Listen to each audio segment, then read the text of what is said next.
പെരുമ്പിലാവ് കൊലപാതകത്തിലെ മുഖ്യപ്രതി ലിഷോയെ പോലീസ് പിടികൂടിയത് അതിസാഹസികമായി. നേരം പുലരുന്നതുവരെ വീടിന് പിന്നിലെ കുറ്റിക്കാട്ടിലെ കുളത്തിലായിരുന്നു ലിഷോയ് ഒളിച്ചിരുന്നത്. ഓടി രക്ഷപ്പെടാൻ ശ്രമിച്ച പ്രതിയെ സിനിമാ സ്റ്റൈലിലൂടെയാണ് പോലീസ് കീഴ്പ്പെടുത്തിയത്. ഇന്നലെ രാത്രി മുതൽ മുഖ്യപ്രതി ലിഷോയ്ക്ക് വേണ്ടി വ്യാപക തിരച്ചിലായിരുന്നു പോലീസ് നടത്തിയത്. പക്ഷേ ഒരു സൂചനയും ഉണ്ടായിരുന്നില്ല. നേരം പുലർന്നു തുടങ്ങി.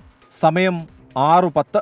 ലിഷോയുടെ ടവർ ലൊക്കേഷൻ പുലർച്ചെ വീടിന് സമീപം ലഭിച്ചിരുന്നുവെന്ന വിവരം പോലീസിന് ലഭിക്കുന്നു. സമീപത്തെ പാടവരമ്പിലൂടെ ഒരു ഉദ്യോഗസ്ഥൻ തെരച്ചിൽ നടത്തുന്നതിനിടയിലാണ് കുളത്തിൽ ഒളിച്ചിരിക്കുന്ന ലിഷോയ് പുറത്തു ചാടുന്നത്. പ്രതിക്ക് പിന്നാലെ പോലീസ് സംഘം പാഞ്ഞു.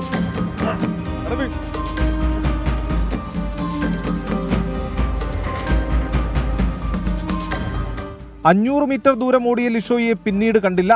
സമീപത്തെ വീടുകളിൽ കയറാൻ സാധ്യതയുണ്ടെന്ന് പോലീസ് മുന്നറിയിപ്പ് നൽകി. ഇതിനിടയിൽ 300 മീറ്റർ ചുറ്റളവിൽ പോലീസ് അരിച്ചു പെറുക്കി.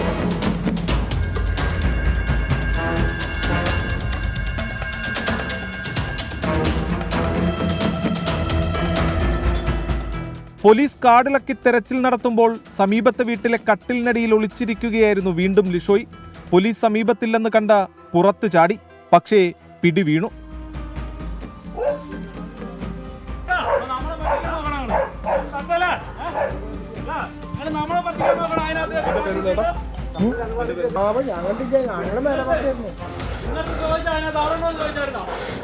ബലപ്രയോഗം നടത്തി രക്ഷപ്പെടാൻ ശ്രമിച്ച പ്രതിയെ ഏറെ സാഹസികമായി പോലീസ് വരുതിയിലാക്കി.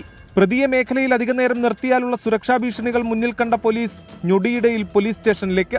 കുന്നംകുളം താലൂക്ക് ആശുപത്രിയിൽ വൈദ്യപരിശോധന നടത്തി പുറത്തിറങ്ങുമ്പോൾ തന്നെ സാഹസികമായി പിടികൂടിയ പോലീസിനെ പ്രതി തന്നെ പ്രശംസിച്ചു.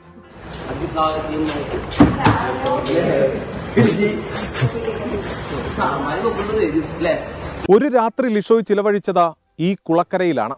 രാവിലെ ഇവിടെ നിന്ന് ഓടി രക്ഷപ്പെടാൻ ശ്രമിച്ച പ്രതിയെ പിടികൂടുന്നത് പോലീസ് ഏറെ പണിപ്പെട്ടു. ഇനിയും കൂടുതൽ പേർ പിടിയിലാകാനുണ്ടെന്നതാണ് പോലീസിന്റെ കണ്ടെത്തൽ. തൃശൂരിൽ നിന്നും സൂരജ് ജി, 24.